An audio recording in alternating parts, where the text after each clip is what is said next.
Hey guys, it's Masked Athlete. Here's some fun facts about me. Can you guess who I am? I am an avid sports card collector. I was born 2 months early, and my favorite food of all time is Fruity Pebbles.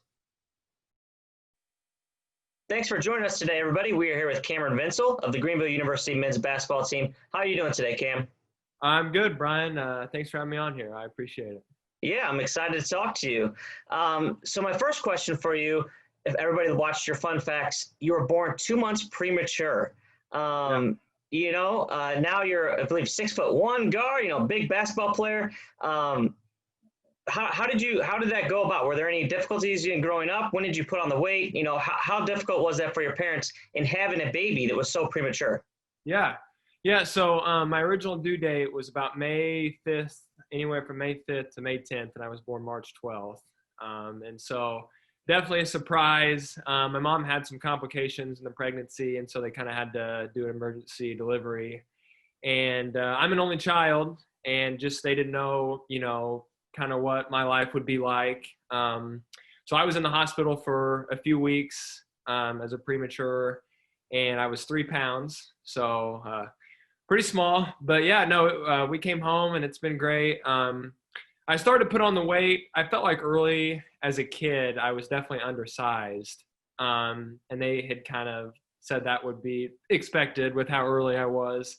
It wasn't until about, I would say grade school is kind of when I actually finally started to grow. And now I was, 6'1", decent size. So yeah, my parents were, it's been a blessing. So it's turned out great. So.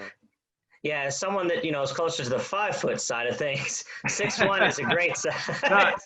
Well, it's funny how, in high school I was one of the taller kids on my team, and then when you go to college, Right. I'm one of the shortest. So it's Uh-huh. been I've gotten to see both sides of it, I guess. So Yeah, that for sure. Speaking of playing basketball in college, nice season for you last year, averaging almost 10 points a game. Can you just talk about what it's like to be a part of the Greenville program, which is so unique in the style of offense that they run? yeah, definitely coming in as a freshman, it was it's almost a complete 180 from basketball up to that point in your life. So it definitely took some time to getting used to. But now this will be going into my senior year. I'm definitely a fan of the style of play. Coach Barber always says, there's never a bad shot. So, that's always fun as a shooter to, have that confidence knowing that, your coach is going to back you up anytime you shoot it. So having that freedom is nice. I played 2 years on the JV team at Greenville, and we graduated a lot of guys going into my junior year. And I kind of got a shot last year, and it was a really good year. And so I'm just excited. I hope we get to play this year. I'm just excited to see what happens this year. But yeah, I love the system. It gets a lot of attention from, the fans, and, we've actually been on some social media sites before. So it's been a lot of fun to be a part of, for sure. Yeah, very exciting. I know you had mentioned you lettered in 3 sports in high school. What were the sports, obviously, besides basketball? Yep. So I went to a smaller high school in rural Illinois, and I also played baseball and football all 4 years of high school too. And actually, I tell people basketball is probably my least favorite sport. It's interesting. I feel like it was my best sport, but I loved playing football. Baseball is my favorite sport all around. I love watching baseball. So, it was good to kind of get a mix of different sports, and it's definitely been different in college to only having one, to kind of focus on all year round. So I definitely missed that aspect of high school, but yeah, I was a multi-sport athlete. It was a lot of fun. I think it's interesting what you just said there because I've heard this from a bunch of different athletes that mention, that played multiple sports where their best gifted sport might not be their favorite.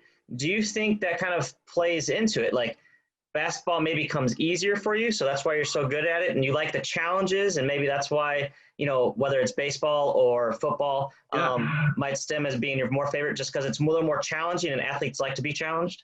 Yeah, I would 100% agree with that. I think that would be the case for myself. I felt like even as a kid, basketball came the easiest to me. And so I think there was something different about, football. I was just a role player, and there was something that I kind of liked, that aspect of it, of kind of playing a different role and just, filling a niche for the team. And it was kind of nice to get, something different from my role in basketball. So I definitely enjoyed it. Yeah. Yeah, I know you had also mentioned, one of the reasons you wanted to continue playing basketball is something, continue playing until you can not play anymore, right? It's every kid's dream to be a professional, but play as long as you can, right? Just that love of the Yeah. game.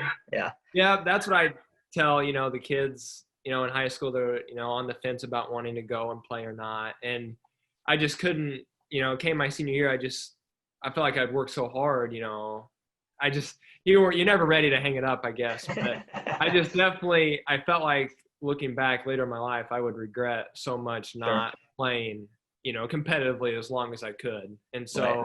I was very fortunate. I had a small school. There wasn't a whole lot of recruiting done. And I was so excited when Coach Barber and I got together. And so, yeah, it's been great. But yeah, kids, if you're listening, play as long as you can, because I'm not ready to hang it up this year. That's for sure.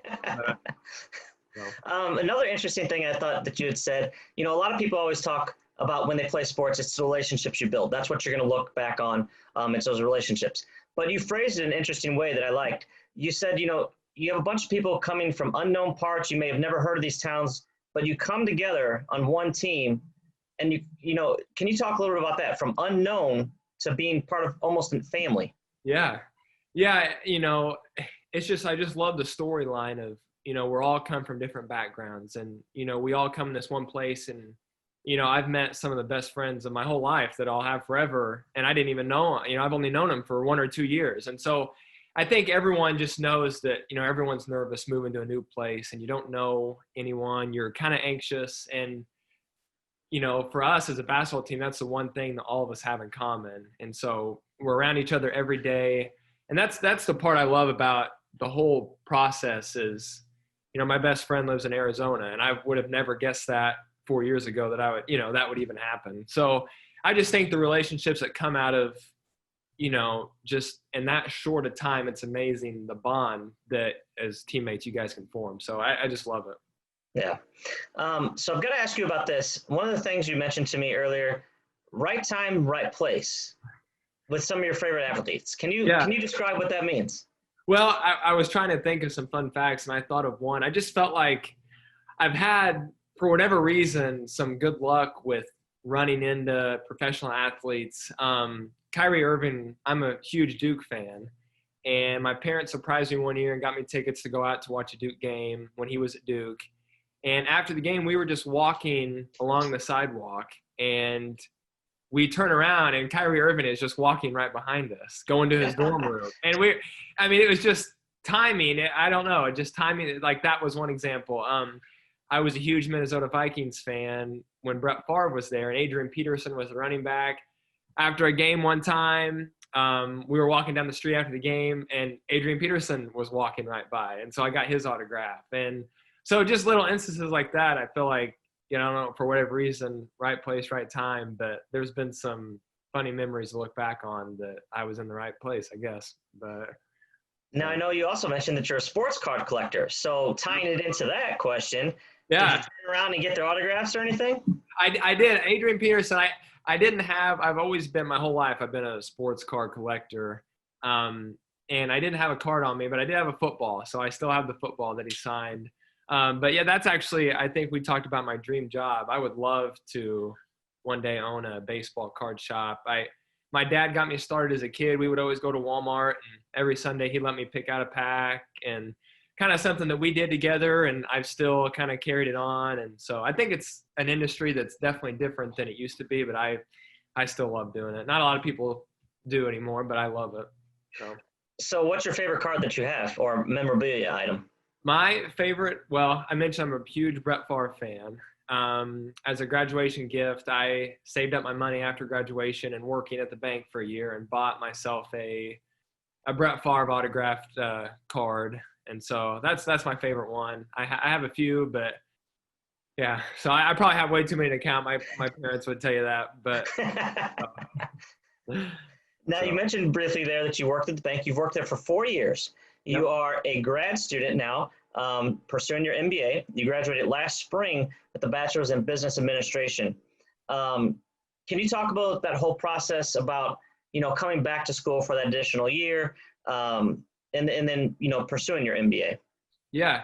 Well, I felt like I was facing the same question that I had faced after high school. Was last year I had graduated, and I have one more year of eligibility left, and I just think I would regret not doing it. So I ended up deciding to come back and earn my master's degree. And it kind of works out with, I do have the job at the bank, and so I can get a degree at the same time as playing that'll help me in my future career as well. And so, yeah, it was tough, but I think it ended up being an easy decision to not only help my career, but also to, spend my last year at Greenville and play it out. So, Speaking of Greenville, what was it coming out of high school? What made you so interested in attending Greenville University? What drew you there? well, first off, I was really looking for a school that I felt like offered a lot off the court. And definitely the Christian aspect of Greenville definitely appealed to me. And so I decided to go on a visit, and just Coach Barber right away. I felt like his attitude, I feel like he's just a really great guy. And at that time, I didn't know the style that they had played. And I was a shooter in high school, and the way that he had kind of, pitched the program would be awesome for a shooter, and he made it sound amazing. So I just felt like I'd be a good fit for the style and definitely the off the court aspect that Greenville had. So it was an easy choice for me. And then Kameron, my final question for you: Fruity Pebbles. I know it's your favorite food. What is it about the Fruity Pebbles?